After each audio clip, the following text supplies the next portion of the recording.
Hello everyone, you're now with me, Ruben Gomez, for TVS News at 5 p.m. Cultural industry players have to adjust and adapt to the emergence of technology through digitalization, in which such approach is seen both effective and efficient at disseminating information, said Minister of Tourism, Arts and Culture, MOTAC, Dato' Sri Nancy Shukri. Nancy added the ministry is always committed in aiding and uplifting the industry players in continuing their efforts in the said sector. She also said that there were incentives and aid provided. Among the incentives given by the National Department of Culture and Arts included financial aid, commercial space, professional services consultation, and promotion through digital medium and social media.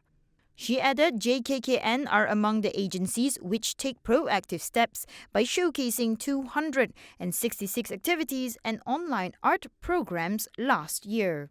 This year, JKKN targets 276 activities and cultural programs nationwide, according to the guidelines set by the National Security Council. Meanwhile, Nancy hopes that art activists and cultural industry players do not give up and adjust with the new norm in creating their passion in art and cultural activities. 214 longhouses in Sarawak have been affected by lockdown. From the total, 116 longhouses have been released from lockdown. The decision was made following a second round of swab tests that returned negative results for their residents. Sarawak Disaster Management Committee said the remaining 98 are currently still under lockdown. Committee Chairman Dato' Amar Douglas Ugambas informed that only one longhouse in Lubak Antu was affected. According to Uga, the situation is like a fire that soon extinguishes itself. He said the decisions to impose lockdown is to enable the committee to conduct active case detection and swab test. Uga added it is for the people's own good, adding that once the virus spreads, it is very difficult to contain. The temporary closure of Sibu Central Market will be further extended by another 9 days until February 28. According to Sibu Municipal Council Chairman Clarence Ting, the decision was taken in compliance with the directive issued by the Sibu Divisional Health Officer under the Prevention and Control of Infectious Diseases Act 1998. Ting also sought the kind understanding and cooperation of all the operators at the Sibu Central Market who were licensed and governed under the jurisdiction of Sibu Municipal Council to strictly comply with the temporary closure in their effort to reduce COVID-19 infection risks. He also reminded all hawkers, stall operators and the general public to undergo PCR swab tests immediately at the nearest government clinic or at the drive-through swab test facility provided by the Health Ministry at Pustaka Negeri Sibu. Furthermore, Ting also advised Sibu folks to continue to be vigilant and always adhere to the SOPs such as practicing social distancing and good hand hygiene.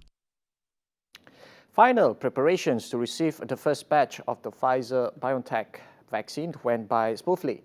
The Health Ministry is now fully prepared for the vaccine distribution. Health Deputy Director General Dato' Hisham Shah Muhammad Ibrahim said detailed preparations had been carried out earlier. The process includes dry runs on the delivery which went smoothly, while training were also provided to health workers in administering the vaccine. Dan bahagian perolehan kita oleh bahagian perolehan di Kementerian Kesihatan juga telah melaksanakan tugas dengan begitu baik sekali dan alhamdulillah kita telah mendapat bekalan 54 ataupun 55 freezer ni untuk kita tempatkan di pusat-pusat simpanan vaksin kita. Selain He said the Health Ministry will ensure the vaccines are stored properly. Hisham Shah informed that the ministry's procurement division had also received a supply of 55 freezers to store the vaccine. He said the existing storage boxes will also have been placed at Malaysian Armed Forces bases for additional vaccine storage space. Welcome back everyone. Deep throat saliva samples will soon be used by some government hospitals for COVID-19 tests. Health Minister Dato' Sri Etan Baba said, based on studies by the Institute of Medical Research IMR, deep throat saliva has a sensitivity of 96.67% and 100% specificity. In addition, the sampling method is safe and non-invasive compared to sampling with the nasopharyngeal and the oropharyngeal swabs through the nose and mouth. Dr. Adam said the sampling method using saliva would be self-collected, and this was expected to save on the use of personal protective equipment, or PPE. He said that the use of saliva samples for the COVID-19 tests had been conducted in several countries, and it had proven to be cheaper and one of the most consistent sample collection methods. An application for remand against the founder of SUGARBOOK was rejected by the High Court today. The High Court said they dismissed the application after the founder pledged to give his full cooperation to facilitate police investigation in the case.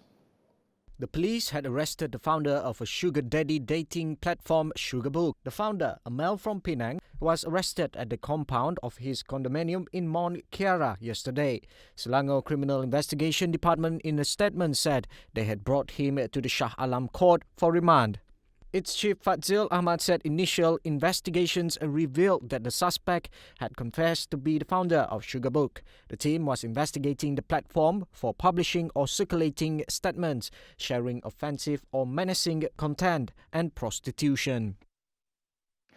The number of jobs created in 2020 recorded a decrease of 31,000 jobs from 104,000 jobs created in 2019.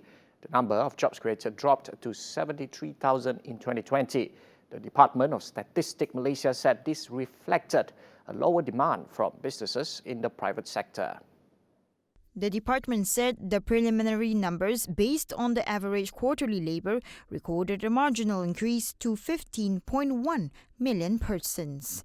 Its chief statistician, Datuk Seri Dr. Muhammad Uzair Mahidin said the unemployment figure edged up to 711,000 persons. Muhammad Uzair added that 2020 had been a tough and unprecedented year. It gave industries the opportunity to re-examine business models and venture into new areas. Muhammad Uzair said some businesses had improved their adoption of digitalization. However, he said some may find digitalization more challenging, especially the small and medium enterprises. Muhammad Uzair reiterated that Malaysia's labour market in early 2021 would remain in a challenging situation. Naomi Osaka ended Serena Williams' bid for a record-equalling 24th Grand Slam title in the storm of power hitting. Naomi humbled the American a great 6-3, 6-4 to reach her second Australian Open final. In a rematch of their tumultuous 2018 US Open decider, Osaka underlined her status as a new queen. Well, that concludes the news at 5. Remember, tonight, 11:30 p.m. for the Nightline with Cheryl Shaminato, Ruben Gomez, anytime, anywhere.